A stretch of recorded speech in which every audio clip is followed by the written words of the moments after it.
Why do we call it a tax return when so little of it actually comes back to us? We'll tell you how to keep more of your hard-earned paycheck. You'll pay $7,000 less in taxes. Really? Plus, we'll figure out if hiring a cleaning service is really worth it. What do you hate doing when it comes to housework? All of it. And the 5 of us are hitting the streets to find out what your money personality is and how it affects all your financial decisions. We're old enough to know that you have to be careful.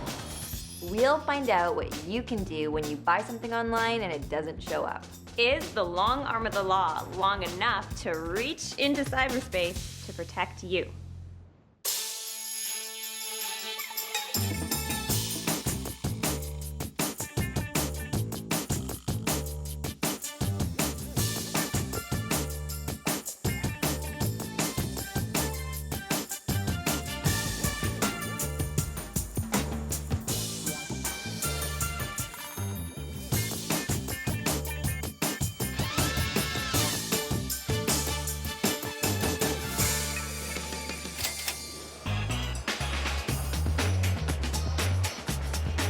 The information superhighway is a great route for fast, convenient shopping, but sometimes you hit a bump in the road, like ordering something online but not receiving it.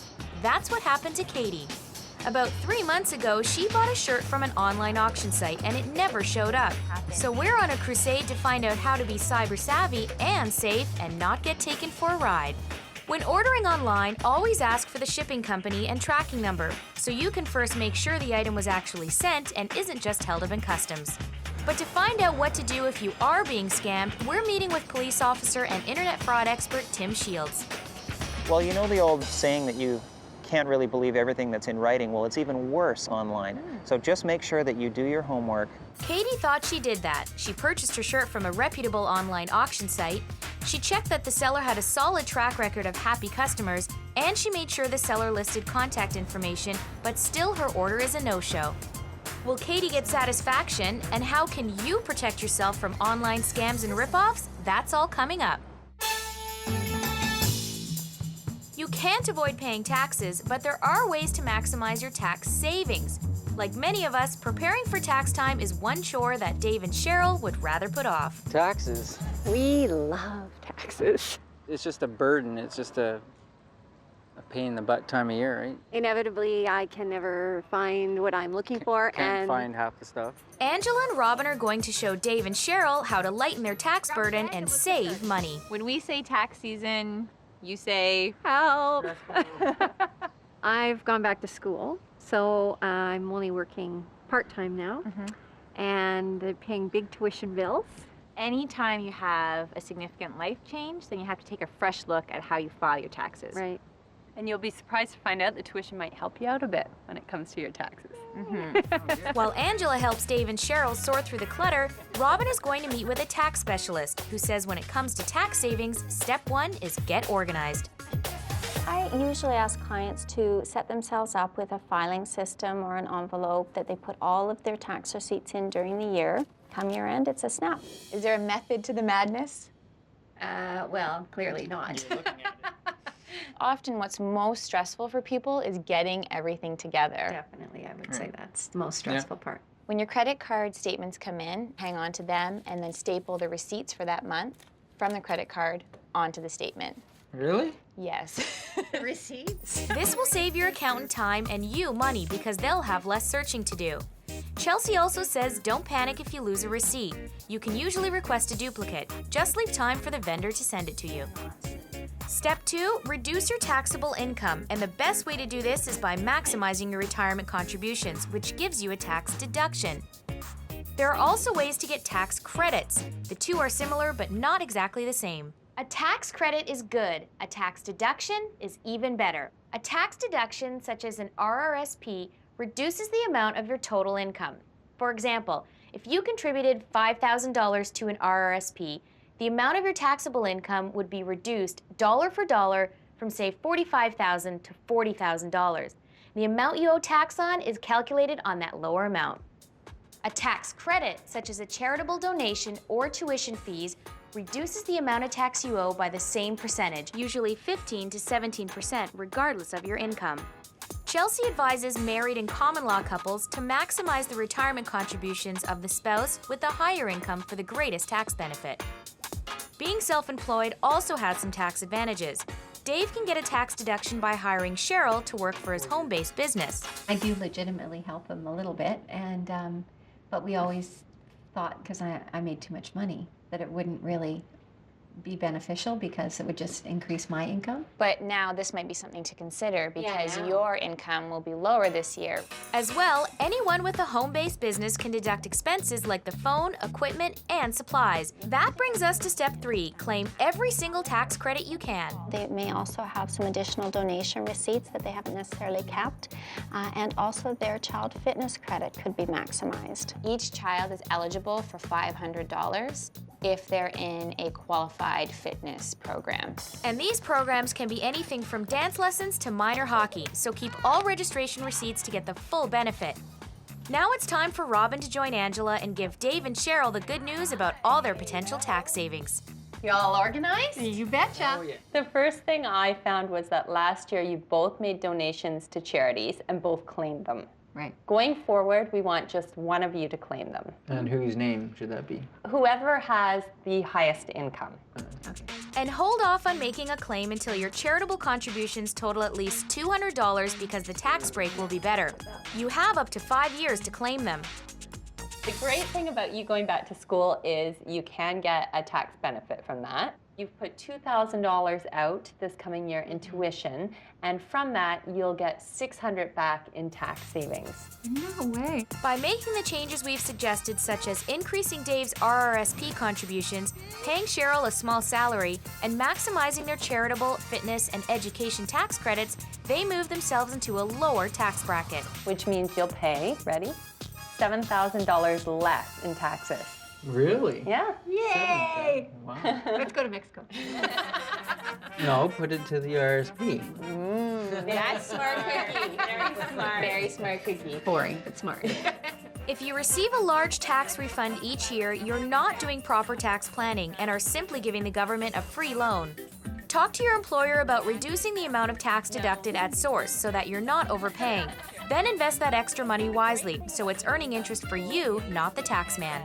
I thought the cookies were great. They were realistic. They didn't give us strategies that were absolutely undoable in a normal person's life. I don't feel quite as scared of the taxes as I did previously. To get the most out of your tax return, consult a professional.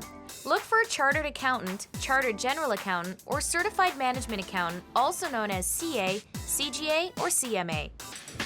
Still to come, can you buy free time? We'll show you how hiring a cleaning service may help you do just that. And what's your money personality? All 5 cookies hit them all to find out whether you're an ostrich, a peacock, or a squirrel. Plus, Katie and Sandra are on a crusade to make sure you get what you bargained for when shopping online. And do you know how you can go green and save on your taxes? The answer when we come back.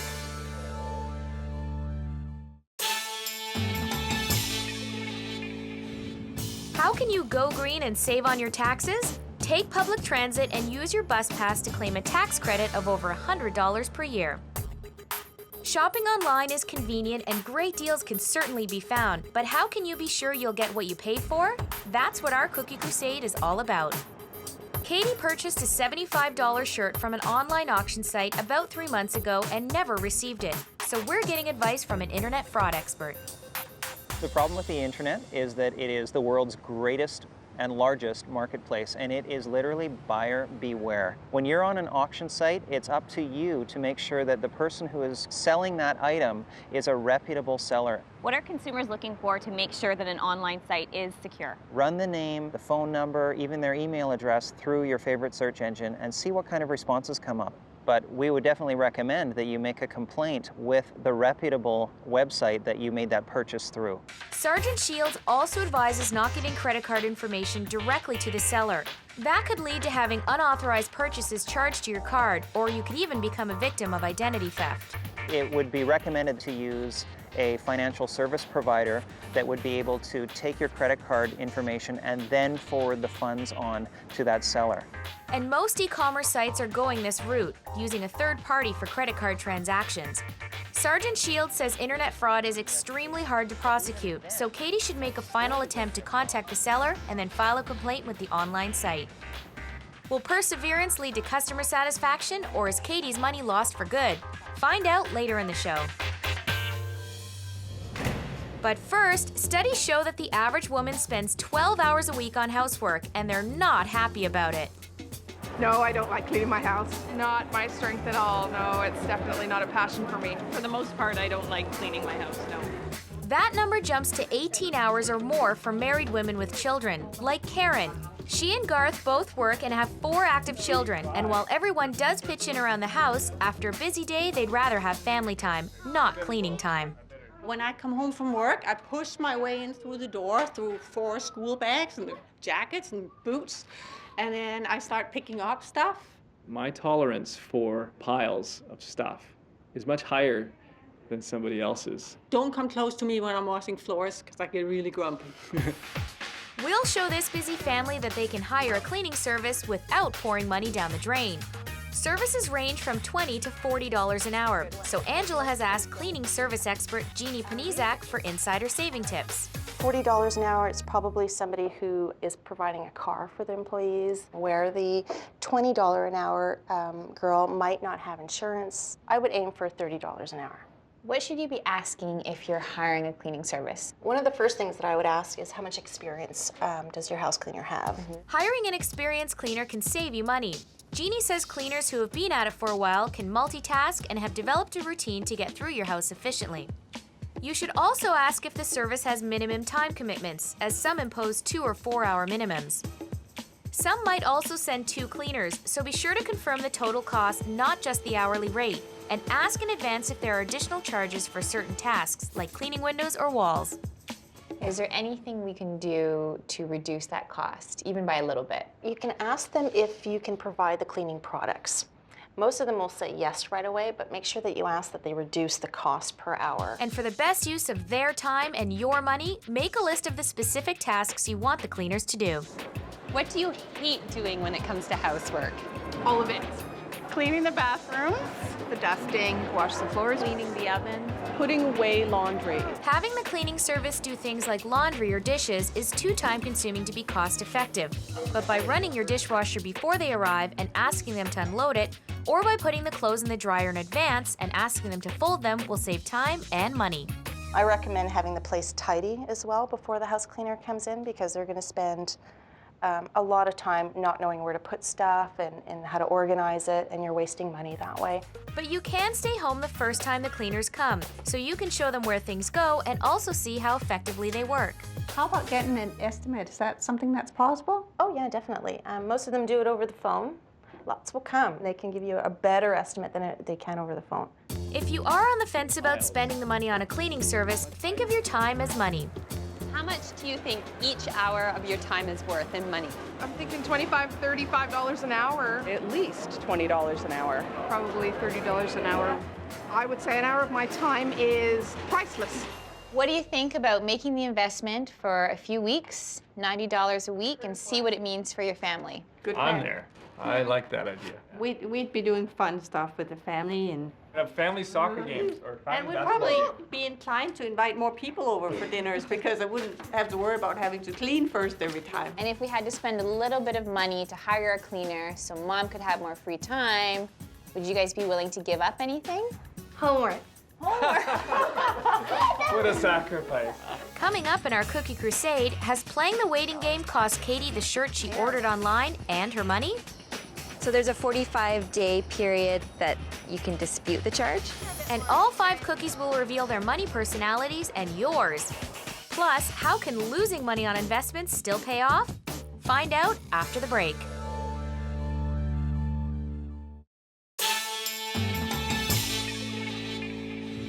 How can losing money on investments still pay off?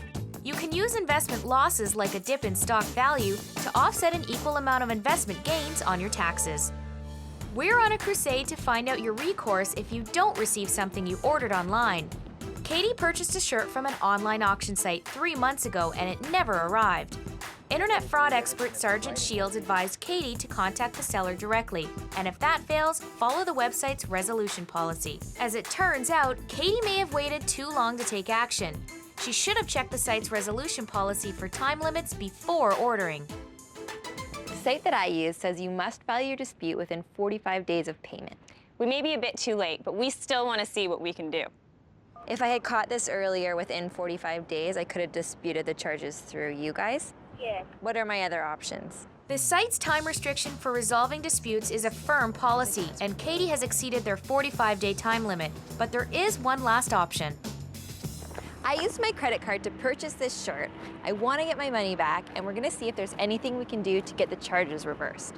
You'll want to make sure that you have your credit card statement and all of the seller's information handy before you make the call. Can the credit card company help Katie cut her losses? Stick around for our crusade conclusion. But first, what's your money personality? Some keep track of every penny they earn and spend, while for others, it's easy come, easy go. Remember when I was really bad with my money and I would file my bills away neatly, but I would never pay them?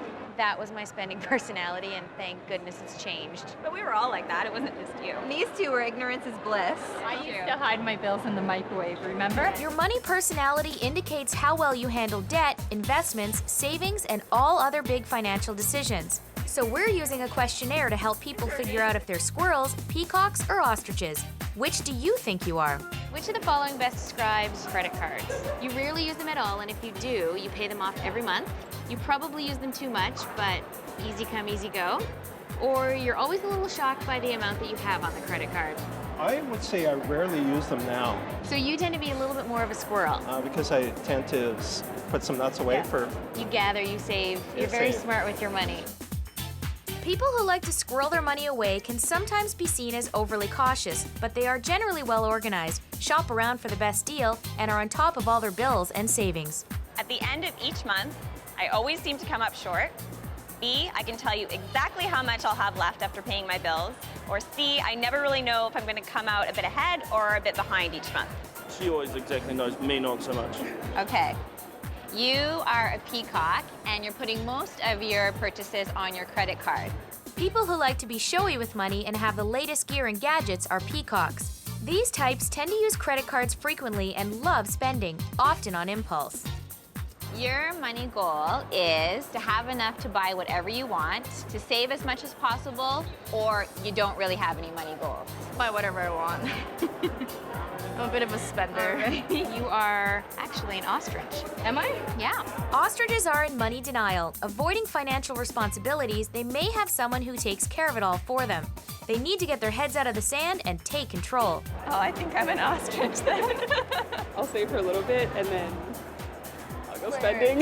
You're a bit of a hybrid, a squirrel and a peacock, and I actually think that's not a bad combination. Just to keep in mind, you have those peacock tendencies. So if you could save and then buy one of those lavish items, as long as you can afford it, nothing wrong with that.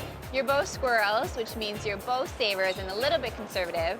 So it's really important to set aside a little bit of money at the end of every month to have some fun. Something you want to look at is lowering the interest rate on your credit card. You just call your credit card company and say, I want to lower my interest rate, and often they will. Okay, you guys are free to go shopping, but I want you to stop by an ATM and take out some cash and only use cash. Deal. How did you I thought that was really interesting because a lot of people thought they were one thing, and then when we did the quiz, they were something totally different. I had a few binters. They were squirrel, squirrel, squirrel, and then peacock. Oh, that was me. That was I used to peacock every once in a while. It used to be ostriches and peacocks, and now we're definitely squirrels. Cute squirrels. Cute squirrels, exactly. Coming up in our online shopping crusade, will Katie be shirt out of luck? It's just not something we can just remove from your account. It doesn't work that way. Or will she be covered by her credit card company? Plus, how can one of the most stressful life events reduce your taxes? That's after the break.